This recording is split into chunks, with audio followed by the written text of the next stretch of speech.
Hello students, आप लोग कैसे हैं। आप सभी को क्लाइमेक्स ऑनलाइन क्लासेस में स्वागत है। आज हम लोग भौतिकी का अध्याय 2 प्रकाश का अपवर्तन जो पाठ 4 पढ़ेंगे। तो पाठ 4 में प्रकाश के अपवर्तन की व्याख्या पर चर्चा करेंगे, व्याख्या पढ़ेंगे। लेकिन प्रकाश के अपवर्तन की व्याख्या पाठ 3 में कुछ जो मूलभूत चीजें हैं जो प्रकाश के अपवर्तन की व्याख्या से रिलेटेड संबंधित है, जो पाठ 3 में हम लोग पढ़े हुए थे। तो पाठ 3 में पढ़े थे आपतित किरण, आपतन बिंदु, अभिलंब, अपवर्तित किरण, आपतन कोण और परावर्तन कोण। उम्मीद है आप सभी को याद होगा ही, और याद कर लीजिएगा। जब तक याद नहीं कीजिएगा तो आगे समझने में बहुत सारा समस्या उत्पन्न होगी। इसलिए आप लोग से रिक्वेस्ट कर रहे हैं कि जो भी चीज पढ़ाया जा रहा है आप लोग याद करेंगे तभी आप शेर बनेंगे। अगर याद नहीं करेंगे तो फिर शेर नहीं बन पाएंगे, फिर समस्या उत्पन्न होगी, फिर मेरा पढ़ाया हुआ सब मेरा व्यर्थ चला जाएगा।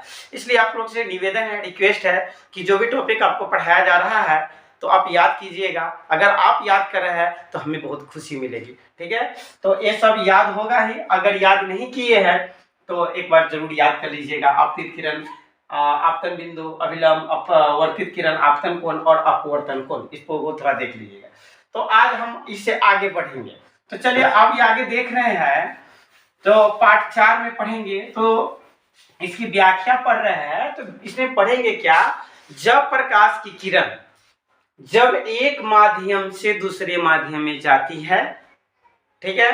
तो आप लोग पहले भी हमने चर्चा किए हुए थे, जब प्रकाश की किरण एक पारदर्शी माध्यम से दूसरे पारदर्शी माध्यम में जाती है तो अपने पूर्व पथ से विचलित हो जाती है। तो अगर पूर्व पथ से विचलित हो जाती है तो कैसे विचलित हो जाती है उसके बारे में जानकारी प्राप्त करेंगे। यहाँ माध्यम जो है, माध्यम अलग अलग रहता है, जो हम आपको पार्ट 2 में पढ़ाए होंगे। सघन माध्यम, विरल माध्यम, इस पर चर्चा किए होंगे। तो अब यहाँ ये प्रश्न है कि जब प्रकाश की किरण सघन से माध्यम से विरल माध्यम में जाती है तो वो किस प्रकार मूर्ति है, या विरल माध्यम से सघन माध्यम में जाती है तो कैसे मूर्ति है, इस पर हम लोग चर्चा करेंगे। तो चलिए देख रहे हैं, ए बी सी डी एक कांच है या आयताकार सिल्ली है, आयताकार सिल्ली रखा हुआ है। तो आप बताएंगे कि जब ये आयताकार सिल्ली रखा हुआ है तो इतना दूरी में एक कांच है, अर्थात यहाँ वायु नहीं है। तो वायु है कहाँ, तो कांच से ऊपर है वायु और कांच से इस साइड में है, यानी इस साइड और इस साइड दोनों साइड वायु। तो ये जो है तो इसका अर्थ है ये एक माध्यम हो गया, ये दूसरा माध्यम हो गया, फिर माध्यम चेंज हो गया। तो ये माध्यम जो हो गया वायु माध्यम है, तो इसको आप ये माध्यम है जो विरल माध्यम है, जो हम आप लोग को चर्चा किए थे पार्ट 2 में चर्चा किए थे। विरल माध्यम है, ये विरल माध्यम है। विरल माध्यम, वायु को विरल माध्यम किसके अपेक्षा, तो कांच की अपेक्षा। तो कांच की अपेक्षा वायु विरल माध्यम है, क्योंकि इसका घनत्व जो होता है वो कम होता है, इसमें प्रकाश की चाल अधिक होती है, पार्ट 2 में चर्चा किए हुए थे। इसमें जो देख रहे हैं तो इसमें देखेंगे जब प्रकाश की किरण विरल माध्यम से सघन माध्यम में आती है तो अब अभिलंब की ओर मुड़ती है कि अभिलंब से दूर चली जाती है। तो यहाँ जो देख रहे हैं, यहाँ जब प्रकाश की किरण जो देख रहे हैं ये विरल माध्यम है, जो माध्यम का नाम क्या है, वायु, ये वायु है। तो जब प्रकाश की किरण देखेंगे विरल से सघन में आती है, तो थोड़ा ध्यान दीजिएगा आप लोग कि विरल से सघन में आती है तो ये अभिलंब की ओर मुड़ जाती है। तो समझेंगे ये आपतित किरण है और ये क्या है, अभिलंब है। अभिलंब है ना। अगर प्रकाश की किरण सीधे अगर जाती तो ये इस तरह से क्या हो जाती, प्रकाश की किरण चली जाती, लेकिन ऐसे नहीं जाती है। ये वायु है, ये क्या है, कांच है। ये वायु है, ये कांच है। तो ये कौन माध्यम है, विरल माध्यम है, और ये कौन सा माध्यम है, सघन माध्यम है। सघन, जो ये क्या है, सघन माध्यम है, जो हम पार्ट 2 में हम लोग चर्चा किए हुए थे। तो यहाँ देखेंगे जब प्रकाश की किरण विरल से सघन में जाती है तो ये अभिलंब की ओर मुड़ जाती है, अर्थात ये सीधे न जाकर करके ये ऐसे चली आती है, जो इस तरह से चली आती है। थोड़ा ध्यान दीजिएगा, समझिएगा। ये विरल है और ये क्या सघन है। तो इसका कारण है इसमें जो है ना सघन में प्रकाश की चाल क्या होती, कम होती है। कम होने के कारण वो अभिलंब की ओर मुड़ जाती है। ठीक है, वही चित्र को यहाँ पर है ये जो बताया है। तो यही जो देख रहे हैं कि ये आपतित किरण है, एक माध्यम क्या है वायु है, एक कांच है, एक विरल माध्यम है, सघन माध्यम है। तो यहाँ ये सीधे न जाकर करके इस ओर मुड़ जाती है। तो अगर कोई पूछा जाएगा जब प्रकाश की किरण विरल माध्यम से सघन माध्यम में जाती है तो किस ओर मुड़ती है, अविलंब की ओर मुड़ जाती है। ठीक है, यही जो यहाँ पर चर्चा की है। जब प्रकाश की किरण विरल माध्यम से सघन माध्यम में जाती है तो वह अविलंब की ओर मुड़ जाती है। तो ये अविलंब की ओर मुड़ गई। अब यहाँ देखेंगे, अब यहाँ जो देख रहे हैं ए बी सी डी देख रहे हैं, ए बी सी डी। अब इस सतह के लिए ये आपतित किरण हो गई और ये अपवर्तित किरण हो गई। ठीक है, और ये तो अविलंब है। अब जो देख रहे हैं, अब प्रकाश की किरण जो देख रहे हैं कि सघन से अब विरल में जा रहे हैं, क्योंकि ये माध्यम क्या है, कांच है, और ये माध्यम क्या है, वायु माध्यम है, वायु माध्यम है। तो अब सघन से किस में जा रही है, विरल में जा रही है।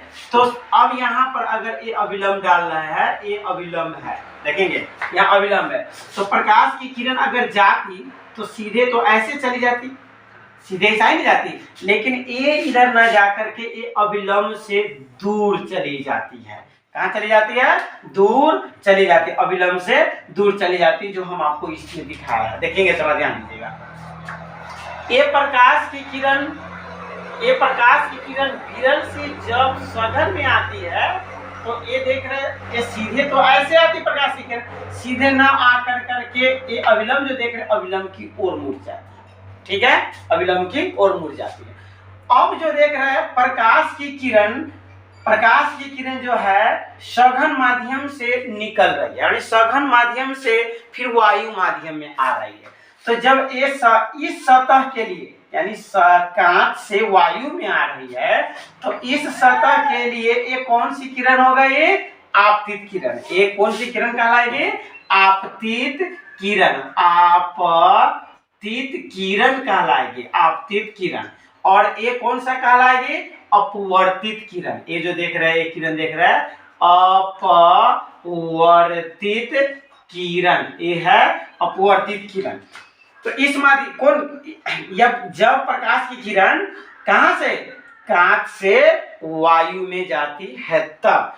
तो कांच और वायु को अलग करने वाली सतह कौन है, सीडी है। कांच और वायु को अलग करने वाली सतह कौन है, सीडी है। तो इसके लिए आपतित, ये अपवर्तित।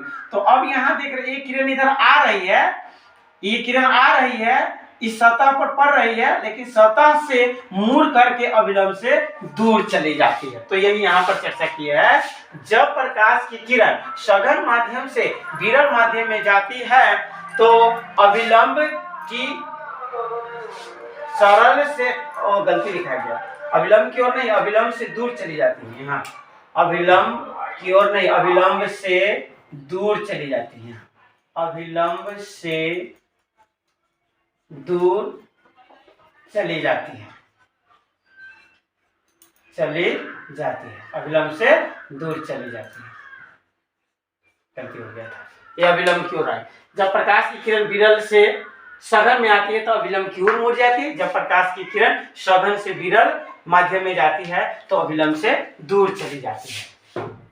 चलिए, अगर समझ में नहीं आया तो चलिए एक उदाहरण के द्वारा समझेंगे।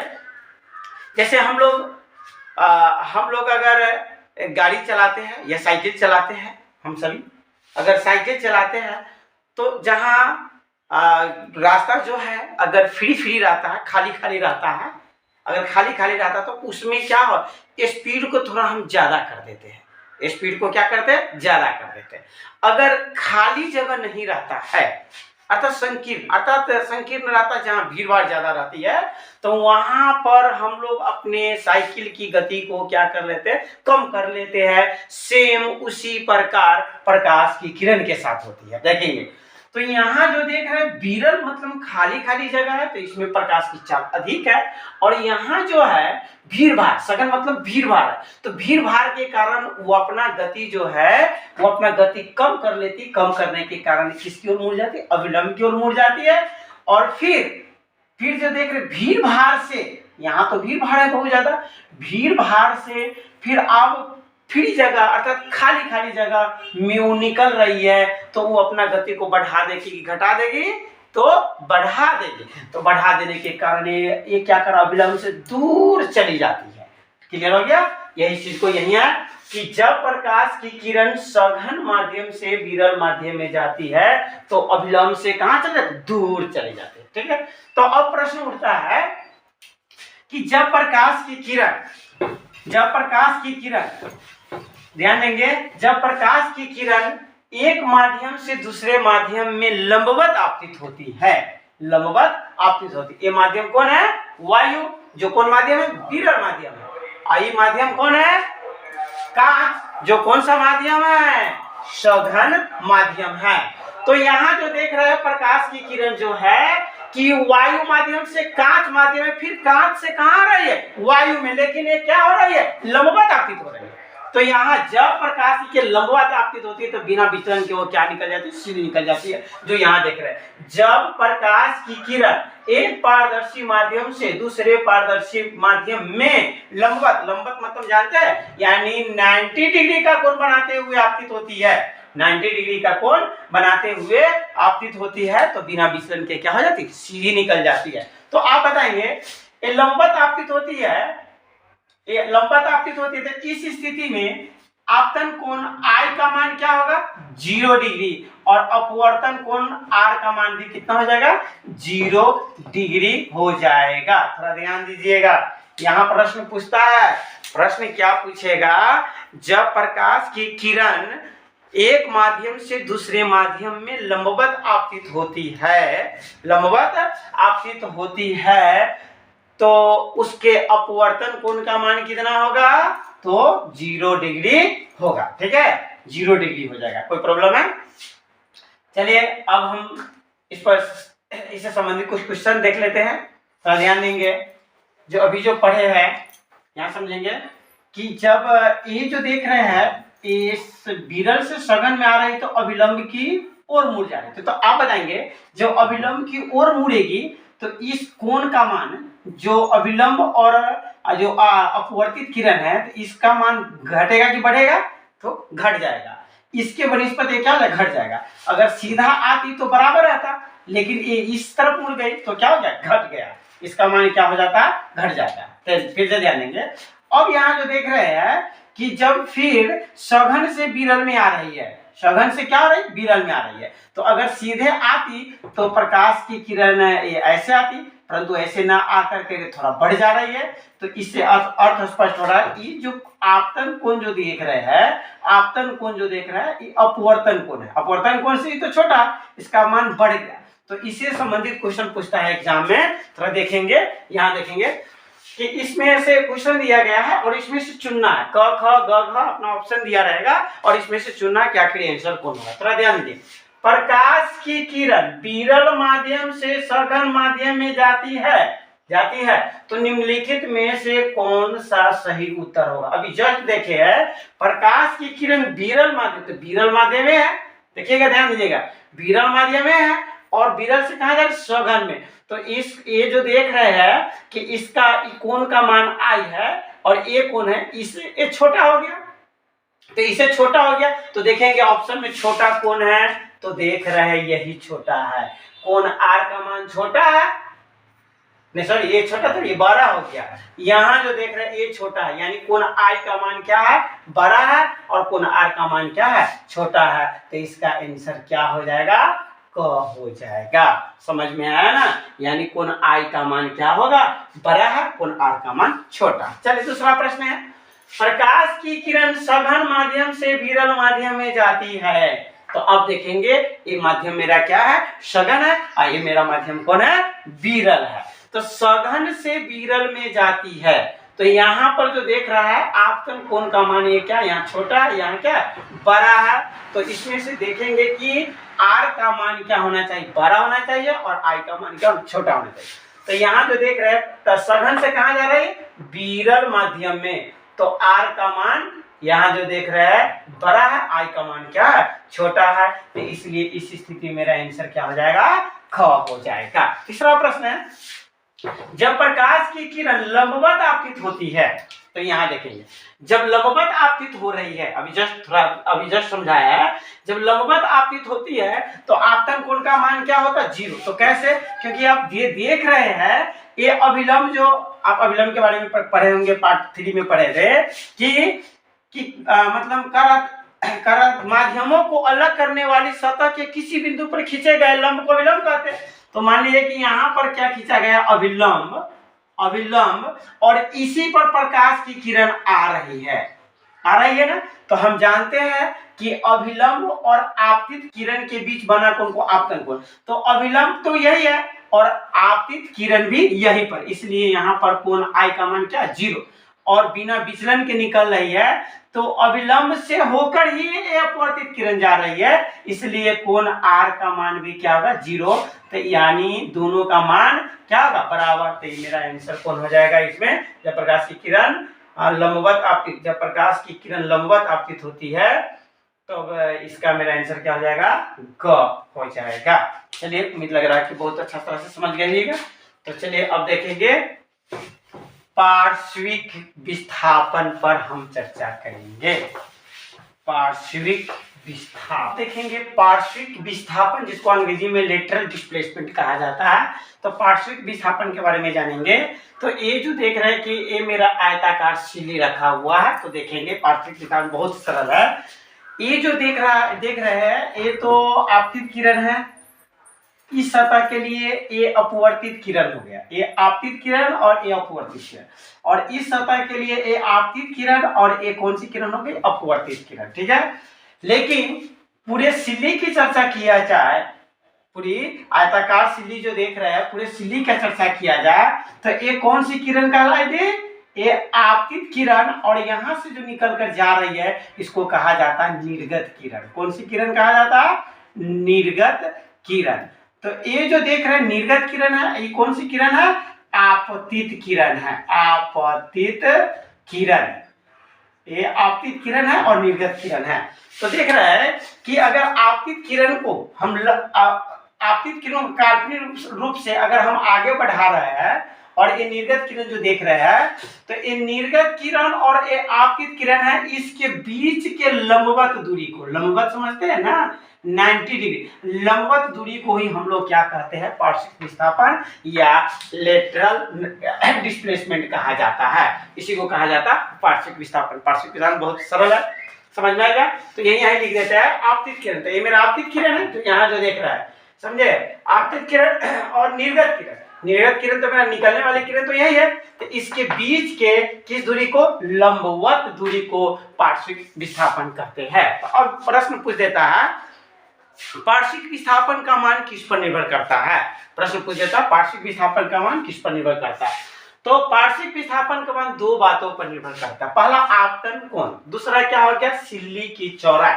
तो आपतन कोण जो देख रहे हैं, ये जो दिखाई दे रहा है यही मेरा क्या है, आपतन कोण है, और ये सिल्ली की चौड़ाई जो देख रहे हैं क्या, ये सिल्ली की चौड़ाई है। तो अगर ये आपतन कोण का मान अगर बढ़ जाएगा, अगर प्रकाश की किरण जो आपतित हो रही है थोड़ा अगर इस तरह से आएगी, तो ये जो है पार्श्विक विस्थापन का मान क्या हो जाता है, बढ़ जाता है, पार्श्विक विस्थापन का मान बढ़ जाता है। दूसरा क्या है कि ये जो देख रहे हैं ये सिल्ली की चौड़ाई, अगर सिल्ली की चौड़ाई जो है, सिल्ली की चौड़ाई अगर अधिक होगा तो पार्श्विक विस्थापन का मान भी क्या होगा, अधिक होगा। अगर आप लोग से पूछेगा पार्श्विक विस्थापन का मान किस पर निर्भर करता है तो बता दीजिएगा। चलिए, दो बातों पर निर्भर करता है, नंबर एक में आपतन कोण पर निर्भर करता है, और दूसरा कौन है, सिल्ली की चौड़ाई पर निर्भर करता है। अगर आपतन कोण का मान अधिक है, अर्थात आपतन कोण का मान बढ़ने से, तो पार्श्विक विस्थापन का मान क्या होता है, बढ़ता है, अगर आपतन कोण का मान अगर कम रहेगा तो पार्श्विक विस्थापन का मान क्या रहेगा, कम रहेगा। ठीक है। दूसरा सिल्ली की चौड़ाई। सिल्ली की चौड़ाई क्या है, सिल्ली की चौड़ाई जो देख रहे हैं, सिल्ली की चौड़ाई अगर ज्यादा होगा तो पार्श्विक विस्थापन का मान क्या होगा, ज्यादा होगा। अगर सिल्ली की चौड़ाई कम होगी तो पार्श्विक विस्थापन का मान भी क्या होगा, कम होगा। देखते होंगे खिड़की जो देखते हैं, विंडो देखते हैं, उसमें जो शीशा लगा, कांच लगा हुआ रहता है, शीशा का तो कांच लगा हुआ रहता है, लेकिन खिड़की के दूसरे तरफ के व्यक्ति को अगर हम देखते हैं तो वहां पार्श्विक विस्थापन का अनुभव नहीं होता है। अभी कभी फीलिंग किए होइएगा, वहां पार्श्विक विस्थापन, क्योंकि वो भी तो आयताकार सिल्ली है, लेकिन वहां पर पार्श्विक विस्थापन का फीलिंग नहीं होता है। इसका कारण ये है कि उस विंडोज में जो कांच जो लगा रहता है बहुत पतला लगा रहता है। पतला होने के कारण क्या है कि वो पार्श्विक विस्थापन का मान, मतलब पार्श्विक विस्थापन का अनुभव नहीं होता है। तो चले देखेंगे, फिर मिलेंगे नेक्स्ट वीडियो में। अगर आप सभी को अगर वीडियो अच्छा लगा होगा तो लाइक जरूर कर दीजिएगा। अगर हमारे चैनल पर आप नए हैं तो हमारे चैनल को सब्सक्राइब कर करके बेल आइकन को जरूर दबाइएगा। ठीक है, फिर मिलते हैं नेक्स्ट वीडियो में। जय हिंद, जय भारत।